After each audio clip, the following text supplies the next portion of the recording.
Muebles Andina, el mueble que necesitas está aquí, está al alcance de tus manos.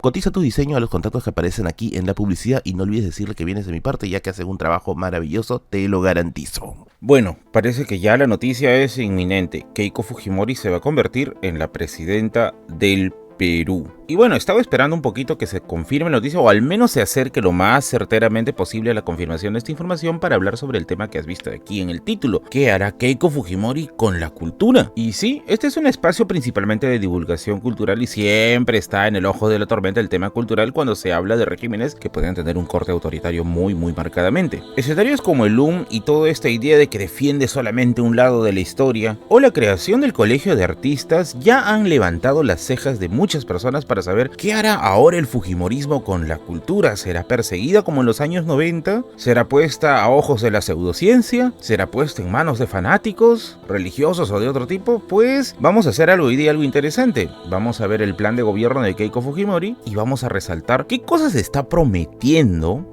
para el tema cultural en este gobierno. Yo soy Merlín, atrás de esa cámara siempre estará mi gato Bigotes y actualmente mis gatitos tibios Félix y Toshi, y hoy vamos a hablar acerca de qué hará Keiko Fujimori con la cultura en el Perú.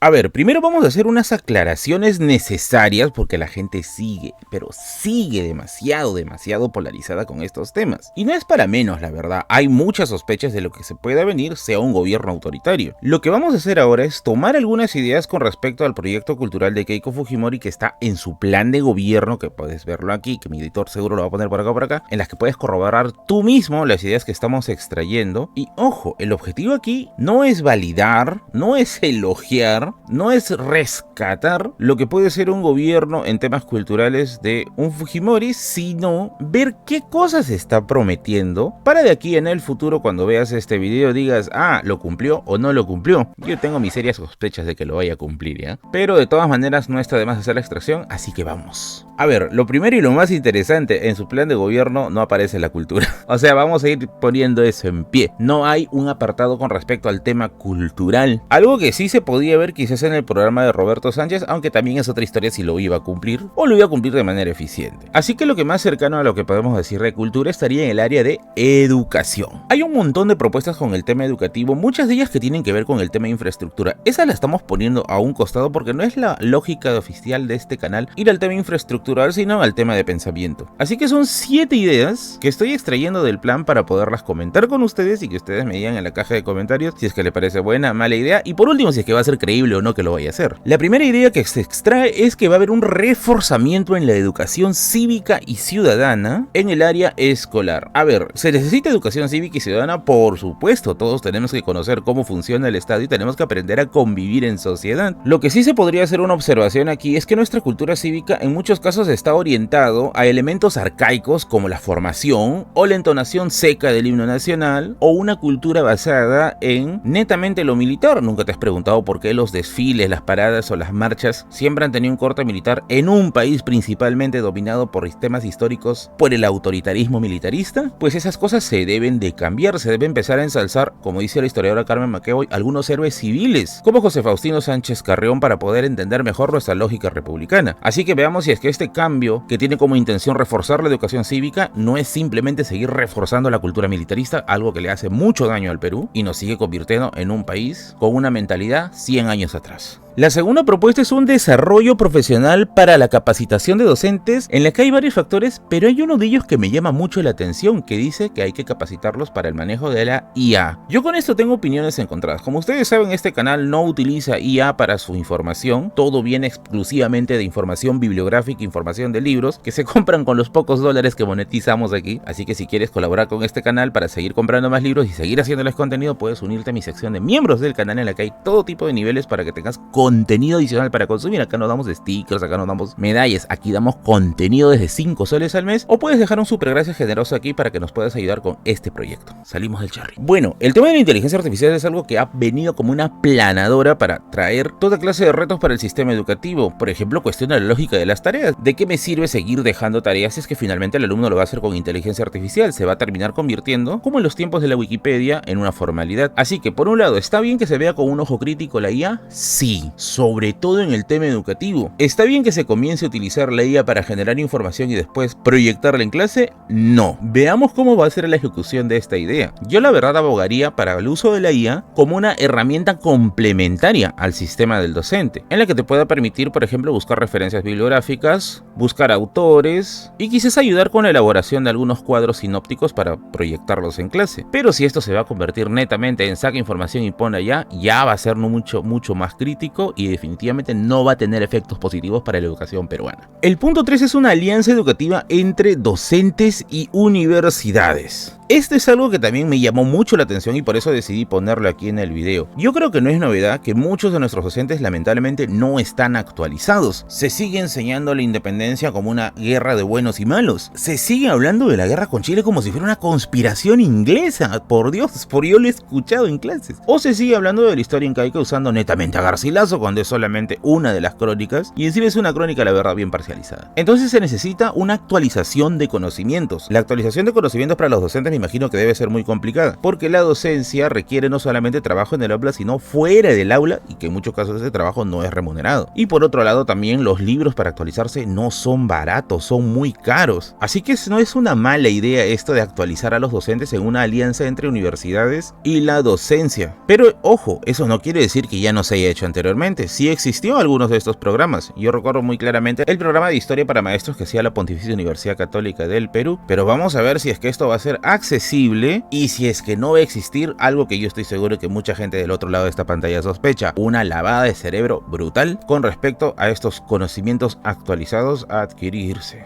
El punto 5 también es importante: armar una red de bibliotecas en la que se divulgue todo tipo de conocimientos, especialmente literatura infantil, literatura científica e historia del Perú. A ver, quiero que me escuches atentamente. Estos 3 puntos no lo estoy mencionando por un criterio mío, lo dice específicamente en el plan de gobierno: literatura juvenil, divulgación científica e historia del Perú. Créanme que realmente se necesita eso, pero bien ejecutado. Hemos visto que en las épocas del COVID, en las épocas de la pandemia, existió una gran campaña de desinformación con el tema de las vacunas y con el tema de cómo trabaja realmente la ciencia. En su lugar aparecieron muchos charlatanes que ofrecían soluciones mágicas y te decían que la ciencia no sabe qué hacer con el COVID, y ellos sí, porque te ocultan todo. Esto ha escalado a muchos niveles, en la que ya no simplemente se puede acusar a un sector social de ignorante, sino que es transversal totalmente. Una buena divulgación científica es necesaria en la historia del Perú, pero nuevamente, una buena divulgación científica con los pies en tierra y basado en la evidencia científica, no necesariamente en un prejuicio o necesariamente en cosas que se puedan acomodar a tu agenda política. Pero el otro lado sí es mi área: divulgación de la historia del Perú. Me hizo mucho ruido que no diga el término historia en general, porque quienes manejamos el tema de historia sabemos algo que es un mantra: la historia del Perú es un reflejo de la historia universal. O sea, no puedes entender la historia sin un contexto mayor, por lo que ahí debería ir el término divulgación de historia. Ahora, ¿por qué escogió el término historia del Perú? Aquí simplemente queda elucubrar y pensar un poquito, mal pensadamente, que es como en este país siempre se acierta. ¿Se estará hablando de una suerte de reescritura de los eventos ocurridos de los 90 en adelante? Quizás es probable, no es novedad, de que muchos fujimoristas le tienen mucha bronca a la forma en cómo se ha abordado estas épocas. O incluso no me preocuparía los 90 en adelante, sino los 90 hacia atrás, como los años de Sendero. Recordemos que para mucha gente el tema de Sendero es tratado de forma muy primitivamente, porque al tratar a Sendero simplemente como un grupo de psicópatas que decidieron salir a hacer una guerra, no es una forma adecuada, porque les quitas toda responsabilidad. El psicópata tiene una condición. Lo ideal es ver por qué surgió este modelo de totalitarismo y por qué no llegó a calar al 100% en la sociedad peruana. O sea, un estudio científico sobre estos movimientos. Nuevamente, desde aquí ya me llama mucho la atención que se haya usado el término solo historia del Perú y no historia en general, así que estar atentos cómo va a ser este proceso de divulgación de historia con respecto a la evidencia y a la historiografía de historiadores de renombre, no loquitos X, no termocéfalos o no gente que disfraza su opinión de historia. Mientras tanto, esta será la tribuna en la que divulgaremos historia académica como lo hemos venido haciendo ya 5 años, para que te sigas enterando las cosas a partir de bibliografía confiable. El punto 6 es la creación de un organismo bien interesante que se llama el Sistema Nacional de Información Educativa Integrada, el SNII o algo así, tiene una